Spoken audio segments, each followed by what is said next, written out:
وترحمنا لنكونن من الخاسرين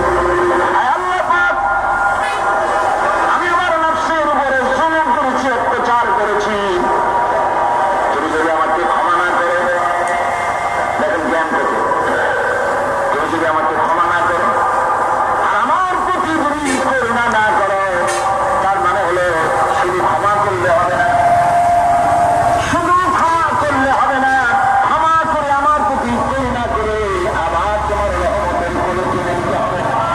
নইলে পরে লানাকুনান্না মিনাল খাসিরিন ক্ষতিগ্রস্ত হয়ে যাবে মাফ করবা করুণা করবা সুবহান